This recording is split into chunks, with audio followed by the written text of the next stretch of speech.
Hello students, in this video I am taking up exercise 1.3 questions 1 and 2.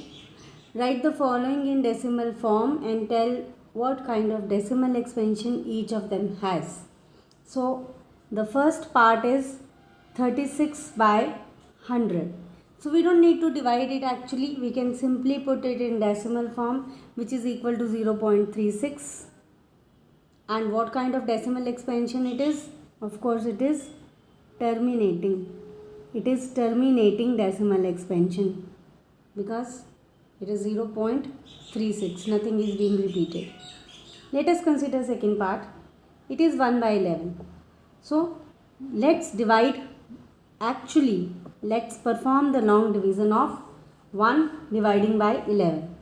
So first of all, it is 1. It is not going. We'll simply put a point in the very beginning. And we put a 0 here. Now again it is not going. We again put a 0 and put another 0 here. Now this is 100, this is 11. So this can go by 9. So I get 99. 1 is the remainder. And now again I put a 0.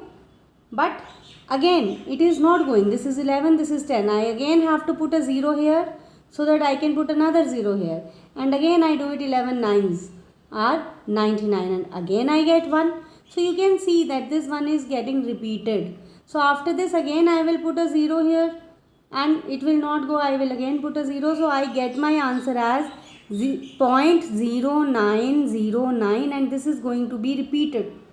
और इस point से पहले हम 0 भी लगा सकते हैं और लगा देना चाहिए. And since it is getting repeated we can also write it as 0.09 bar. This is the symbol of bar. It's called vinculum bar. And now since it is not getting finished, terminate का literal मतलब क्या होता है? Finish होना. ठीक है, तो ये टर्मिनेट नहीं हो रहा. So what kind of decimal expansion it is? It is non terminating. Got it? तो ये डिवीजन वही है जो आप लोगों ने छोटी क्लासेस में करी हुई है. It is the same division.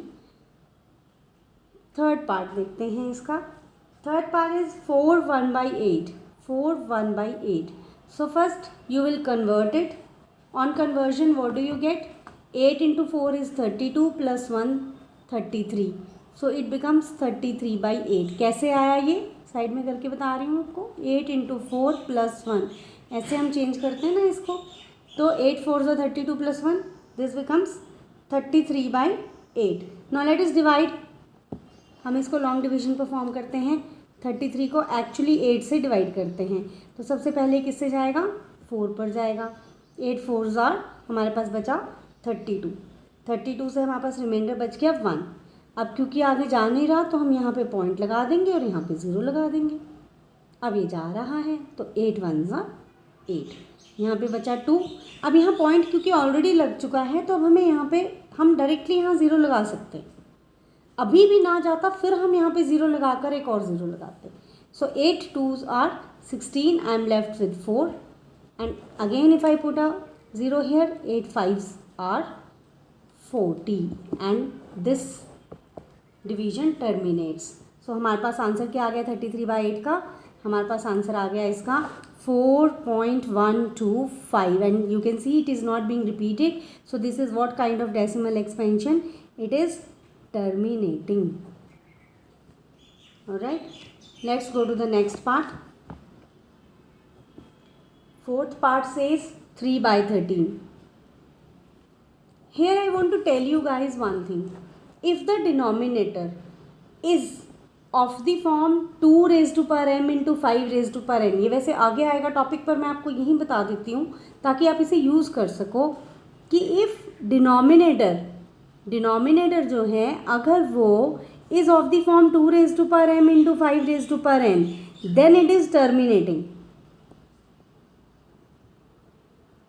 Otherwise it is non-terminating. If it is not of the form 2 की पावर m into 5 की power n, it is non terminating. ये मैं आगे भी बताऊंगी जब क्वेश्चन में हमारे को ज़रूरत इसकी पड़ेगी.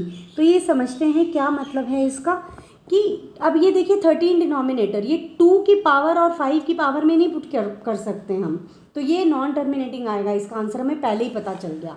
इस वाले को देखिए 8 को हम क्या लिख सकते हैं? 8 को हम लिख सकते हैं 2 की पावर 3. और 5 की पावर है ही नहीं, तो 5 की पावर अगर है ही नहीं तो मैं इसे 5 की पावर 0 कह सकती हूँ। तो ये हो गया ना 2 की पावर m इंटू 5 की पावर n में, तो ये टर्मिनेटिंग आएगा और टर्मिनेटिंग ही आया। तो आपको पहले ही आप आइडिया लगा सकते हो। इसी तरह ये देखिए 1/11, अब 11 को आप 2 की पावर n इंटू 5 की पावर n में पुट नहीं कर सकते, so it is non terminating और नॉन टर्मिनेटिंग ही आया। 100 की बात करें तो 100 को आप लिख सकते हो 2 की पावर 2 इंटू 5 की power 2, so it is of the form 2 की पावर m इंटू 5 की पावर n, तो ये टर्मिनेटिंग होना चाहिए और टर्मिनेटिंग ही आया। तो ये हम आगे डिटेल में भी करेंगे, तो ये आपको पता होना चाहिए। ये कंडीशन होती है टर्मिनेटिंग के लिए। क्या कंडीशन होती है? That denominator if p by Q की फॉर्म में है अगर रैशनल नंबर, तो q शुड बी, ये q के बारे में मैं बात कर रही हूँ, डिनोमिनेटर शुड बी, अगर ये 2 की पावर m इंटू 5 की पावर n की फॉर्म में है तो टर्मिनेटिंग होगा, नहीं है तो नॉन टर्मिनेटिंग होगा। तो चलिए हम कर रहे थे 3/13 की डिवीजन को, तो हम करते हैं 3 डिवाइडेड बाय 13 की डिवीजन हम करते हैं। तो सबसे पहले हम लगा देंगे यहाँ पर पॉइंट, क्योंकि ये जा नहीं रहा तो हम पहले शुरू में ही 0 पॉइंट लगा देंगे। अब पॉइंट लगा करके हमने यहाँ पे लगा दिया 0। जैसे हमने यहाँ पे पॉइंट लगाया हम यहाँ पे 0 लगा सकते हैं। अब ये हमारा 13 2s are 26 हो जाएगा। तो ये बचा हमारे पास यहाँ पे 4, अगेन हमने पुट कर दिया एक 0, तो ये बन गया 3s, 13 3s are 39। यहाँ बचा 1, हमने लगा दिया 0। अब ये 0 लगाने पर भी नहीं जा रहा, तो हम यहाँ पे एक 0 और लगाकर फिर 0 लगाएंगे। Now we get it, and हमारा अब ये जाएगा 13 7s are 91। मैं छोटा छोटा लिख रही हूँ क्योंकि थोड़ी सी लंबी डिवीजन है। ये आ गया यहाँ पे 9, फिर हमने लगा दिया 0। अब ये जाएगा 13 6s are 78, हमारे पास यहाँ बचा 12, फिर हमने लगा दिया यहाँ पे 0। अब ये जाएगा 13 9s are 117, यहाँ बचा 3, हमने फिर लगा दिया 0, and yes it is getting repeated. ये 30 आ गया। अब ये आगे हम अगर करने भी लग जाएंगे, 13 2s हम ले लेंगे, 26 आ जाएगा, फिर ये 4 बच जाएगा, तो ये फिर से ये रिपीट होना सारा शुरू हो जाएगा।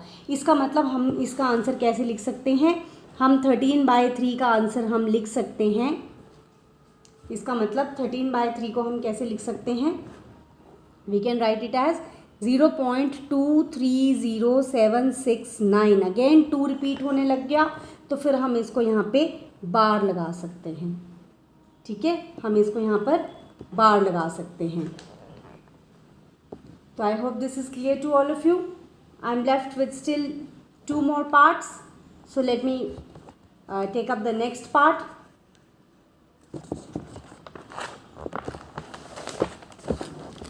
The next part is 5th part. Say it is 2/11. अब आप वही रूल लगाकर बता सकते हो ये टर्मिनेटिंग आएगा कि नॉन टर्मिनेटिंग आएगा। ये भी नॉन टर्मिनेटिंग ही आना चाहिए। It should also be non terminating आना चाहिए ये। तो करते हैं डिवीजन 2/11 की। Is the video blur? 2/11 करते हैं हम। अगेन सबसे पहले आप पॉइंट लगाएंगे क्योंकि जा नहीं रहा, और यहाँ 0 लगा देंगे। So this gives you 11 1s are 11, हमारे पास बचा 9 0, 11 8s are 88, अगेन 2 0। ये तो बहुत जल्दी रिपीट होने लग गया, हमारा काम ही आसान हो गया। तो 0.18 पे ये रिपीट हो रहा है, तो 0.18 18 and so on. And so on लगाना बहुत ज़रूरी है। अगर आप एंड सो ऑन नहीं लगाते हो तो फिर ये काम नहीं करेगा, ये फिर तो 0.1818 रह जाएगा। So now I can also write it as 0.18 bar, and it is non terminating, और नॉन टर्मिनेटिंग ही हमें चाहिए था। ठीक है, and the last part for this question is 329/400, and 400 आपको पता है again it is of the form 2m into 5n, तो ये टर्मिनेटिंग आना चाहिए। तो देखते हैं कि क्या ये टर्मिनेटिंग आएगा। ठीक है, तो 329 को हम 400 से डिवाइड करते हैं। तो सबसे पहले ही नहीं जा रहा, 400 बड़ा है 329 छोटा है, तो हम 0 लगा देंगे, पॉइंट लगा देंगे, और यहाँ पर एक और 0 लगा देंगे। इसके बाद ये जाएगा। देखिए हम गैस वर्क लगाते हैं, इन दोनों ज़ीरोज़ को अगर इसके नीचे हम रख दें कॉरस्पॉन्ड, तो यहाँ बचा 4, यहाँ बचा 32, 4 8s are 32। इससे हमारा गैस हो गया कि ये 8 पे जाएगा, या आपने छोटी क्लासेस में किया होगा। तो 4 8s हमारा कितना हो गया? ये आ गया 3200 एंड माई रिमाइंडर इज़ 90। ठीक है, अब हम एक ज़ीरो और लगा देते हैं। अब ये 400 इंटू 2 800 होता है, हमें पता ही है। 100 इज़ द रिमाइंडर। अगेन हम एक ज़ीरो लगा देते हैं। 400 2s are again 800। I am left with 200 remainder. एक और ज़ीरो लगा देते हैं एंड 400 इंटू 5 इज़ 2000 और ये हमारा हो गया टर्मिनेटिंग। और हमारा पहले भी गैस वर्क यही था कि ये टर्मिनेटिंग होना चाहिए, तो हमारा इसका आंसर आ गया A 0.8225 and it is terminating. So this completes our question number 1 and आपको ये एग्ज़ाम में आ सकता है फॉर 1 मार्कर और 2 मार्कर। हालांकि it's not very important the long division, but ये MCQ में आपको आ सकता है। टर्मिनेटिंग नॉन टर्मिनेटिंग पूछने के लिए तो ज़रूर आ सकता है। It is very very important, it is highly important. Alright, let's go on to question number 2। Question number 2 क्या कहता है कि verify that you know that 1/7 is 0.142857. They have given this to us कि ये हमें पता है। वो कह रहे हैं can you predict what will be the decimal expansion of 2/7, 3/7, 4/7 and so on.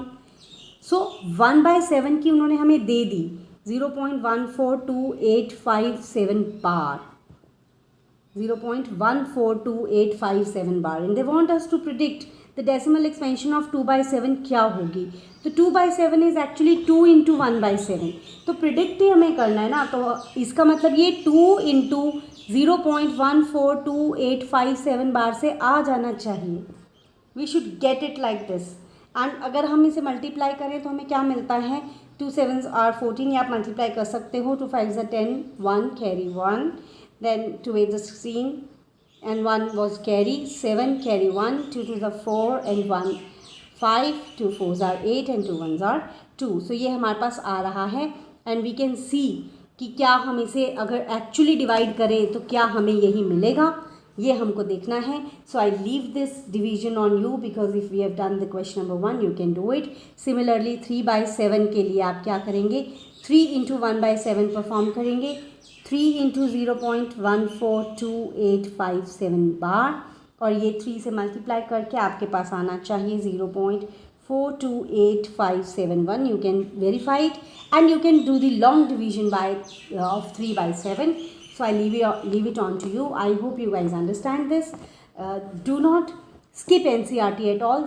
NCERT is minimum but not necessary. तो NCERT आपने ज़रूर करनी है 9th और 10th की सारी। Plus I will be taking up extra questions beyond NCERT section में, आप देखिएगा। And be with me, study with me, happy practising. Put your doubts if you have any in the comment section. So see you in the next video. Till then, take care and bye. Don't forget to subscribe and comment. Thank you.